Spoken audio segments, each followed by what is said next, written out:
India का रफली map है। यहाँ पे केरला है और यहाँ पे वायनाड है, ठीक है। और इसी पॉइंट पर लैंडस्लाइड बहुत बड़े स्तर पर आया है, ठीक है। और जिसकी संख्या, जो डेथ की संख्या है, ठीक है, वो बढ़ती जा रही है। अब समझिए इस बात को कि जैसे कि अगर ये है, ठीक है, एक रफली एक हम मैप बना लेते हैं, देखिए इस तरह से। तो देखिए इसका जो इलाका है यह वेस्टर्न घाट है, ठीक है, वेस्टर्न घाट। यहाँ हमेशा से बहुत ज्यादा बारिश होती रहती है, ठीक है। यहाँ प्लांट्स की बहुत सारी स्पीसीज पाई जाती हैं, प्रजातियां पाई जाती हैं। अब देखिए इसका ज्योग्राफिकल कारण बात समझिए, यहाँ पर हमेशा बारिश होती रहती है और जब जब वर्षा होती है तो यहाँ के लोग ऊपर के इलाके में चले जाते हैं, ठीक है। यहाँ पे बहुत सारी माइनिंग माफिया एक्टिव है, ठीक है।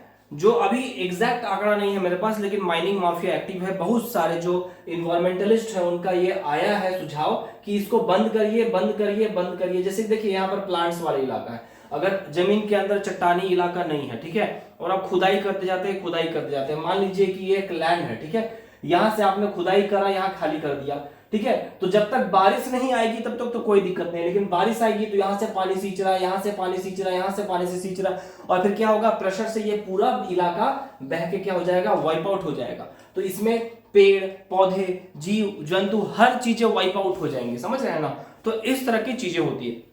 तो यहाँ ज्योग्राफिकल कंडीशन क्या है, ज्योग्राफिकल कंडीशन ये है कि यहाँ पे बारिश हमेशा होते रहती है, ठीक है। और यहाँ पर जो माइनिंग है, माइनिंग भी चलते रहता है। तो ये दो कारण हो गए।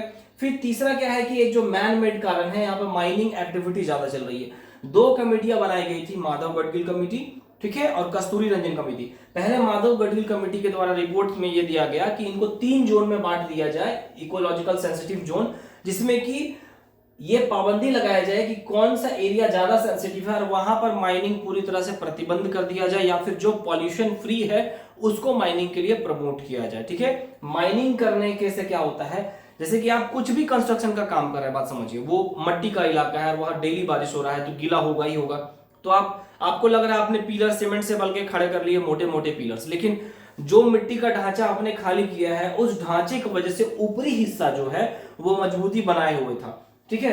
तो वो जब खाली होगा तो उसमें जब बरसात आएगा क्या होगा, वो वाइप आउट करके निकाल के ले जाएगा। तो कस्तूरी रंजन कमेटी और माधव गडगिल कमेटी दोनों ने रिपोर्ट्स में बताया था कि इस क्षेत्र में कम से कम माइनिंग या फिर जो खनन एक्टिविटी है वो किया जाए और पॉल्यूशन से इसको बचाया जाए। बहुत ऐसे कम क्षेत्र हैं, जैसे कि मैं रांची से हूं, तो पहले रांची में क्या होता था, झारखंड में जंगल के प्रतिशत काफी अच्छे खासे थे, अभी काफी घट गए क्योंकि पॉपुलेशन बढ़ रहा है, उनको रहने के लिए जगह चाहिए। और जब रहने के लिए जगह चाहिए तो वो लोग जमीन खरीदते हैं, तो उनको लगता है यार मैंने 30 लाख 40 लाख 1 करोड़ रुपए जमीन में लगाए हैं।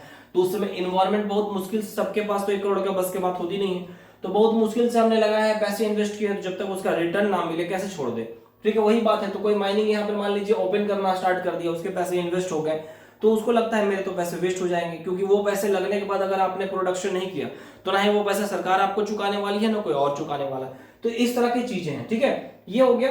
तो इसी वजह से यहाँ पर हमेशा छोटे मोटे, इंडिया में बहुत जगह लैंडस्लाइड्स आते हैं, लेकिन उसके तुलना में सबसे ज्यादा लैंडस्लाइड छोटे मोटे इलाके, जैसे कि आप रोड में चल रहे हैं तो रोड का इलाका बह गया, ठीक है, कोई झोपड़ी किनारे पर बसा हुआ है एक झोपड़ी, फिर क्या हुआ कि बारिश हुआ वो बह गया, लेकिन इतना वृहद स्तर तक नहीं था, ठीक है। तो जितनी भी रिपोर्ट्स आई थी कि इनको सेंसिटिव जोन घोषित कर दिया जाए, ठीक है, यहां पर किसी तरह का ह्यूमन मेड एक्टिविटी ना किया जाए, इस पर कोई ध्यान नहीं दिया गया, ठीक है।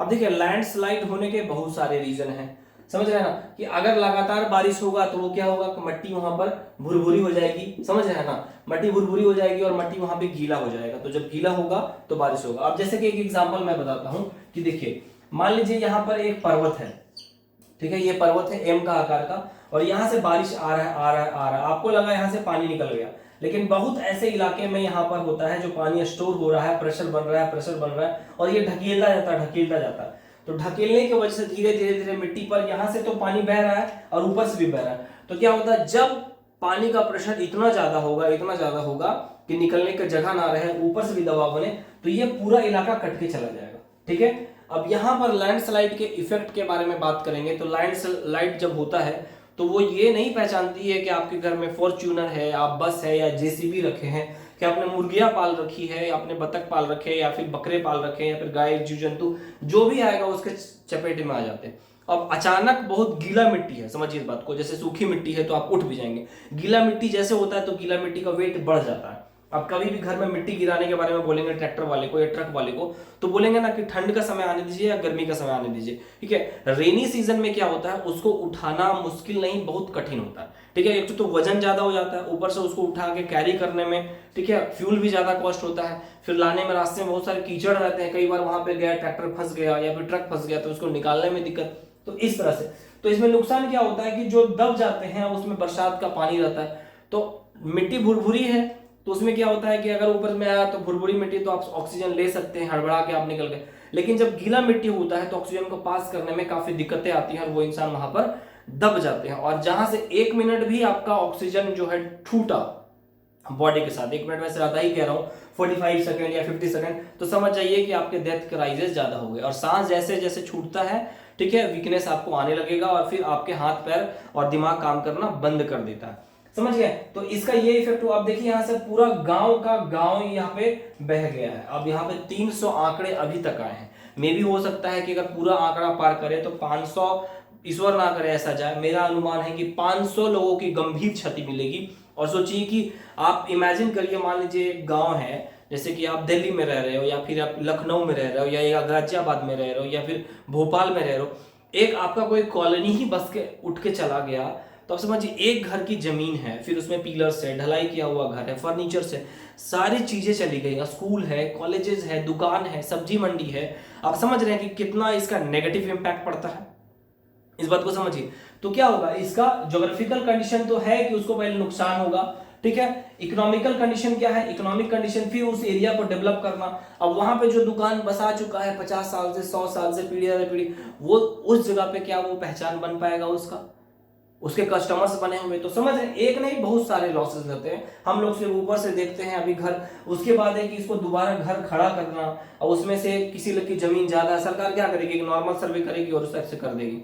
इसीलिए ठीक है, कंक्लूजन में मैं ये कहना चाहता हूं कि तरक्की हम लोग को करना है, ये सच्चाई है, मुझे भी तरक्की करनी है, ठीक है। जो वीडियोस देख रहे हैं आपको भी करनी है, जिले को करनी है, राज्य को करनी है, देश को करनी है, वर्ल्ड को करनी है, लेकिन किस सीमा तक, ये सीमा तय करना एक जरूरी होता है। इस सीमा तक नहीं कि हम अपना पर्यावरण, अपनी मिट्टी, अपने घर, अपने वंशज के लिए कुछ ना छोड़े और सब तबाह करके जाए, इसलिए तरक्की इतनी ज्यादा जरूरी नहीं। अब इमेजिन करिए कि आपको बहुत अच्छा लगता है बिल्डिंग्स या मॉल्स, हर जगह मॉल्स बना दिए जाए, तो जब हर जगह मॉल्स बना दिए जाए तो जब बारिश होगा तो बारिश का पानी सींच के जमीन के अंदर जा ही नहीं पाएगा। तो अगर जमीन के अंदर नहीं जा पाएगा तो आप बात समझिए इस बात को, तो फिर ग्राउंड वाटर में पानी नहीं मिलेगा। तो पानी के बिना मॉल में क्या करेंगे आप, पानी ही नहीं है तो अच्छा ड्रेस पहन के किसको दिखाएंगे आप, सिनेमा कहां चलाएंगे जब आज व्यक्ति जीवन ही नहीं बचेगा। तो समझ है इस बात को। तो उसी तरह से इसका ज्योग्राफिकल, इकोनॉमिकल, सोशल, ठीक है, रिलीजियस, बहुत सारा इंपैक्ट पड़ता है। अभी आप निकालने चाहे वायनाड जो हुआ तो उस पर एक किताब लिखी जा सकती है। संक्षेप में मैं जितना बता सकता था मैंने बताया। यूपीएससी में क्वेश्चन आ सकता है कि वायनाड है तो वायनाड में लैंडस्लाइड हुआ, इसके क्या कारण है, ठीक है, इसका क्या परिणाम है, या फिर इथिक्स में आ सकता है, इथिक्स के पेपर में अगर वहां पे उस एरिया में अगर आप एज ए डीएम होते या सुपरिटेंडेंट ऑफ पुलिस होते तो आप क्या करते। बस आपको ये क्वेश्चन दे दिया जाएगा, उससे आपका आकलन कर लिया जाएगा, ठीक है। तो इस तरह के क्वेश्चंस आते हैं वायनाड में। अगर आप यूपीएससी कर रहे हैं तो प्रीलिम्स में फिर केरला का एरिया, केरला में जितने रिवर्स हैं, ठीक है, ये सब चीजों को पढ़ लीजिएगा। वहां पे कितने हिल्स हैं, छोटे छोटे माउंटेन्स हैं, ठीक है, कौन से स्पीसीज ज्यादा मिलते हैं, कौन से स्पाइसेस मसाले ज्यादा मिलते हैं। मतलब केरला पॉपुलर में आ गया है, केरला से 1-2 क्वेश्चन यूपीएससी के प्री में आने की संभावना बढ़ जाती है। सिर्फ वायनाड नहीं, डायरेक्टली फोकस नहीं करता, स्टेट पीसीएस में डायरेक्टली पूछ देगा, ठीक है। Thank you and best of luck to all of you.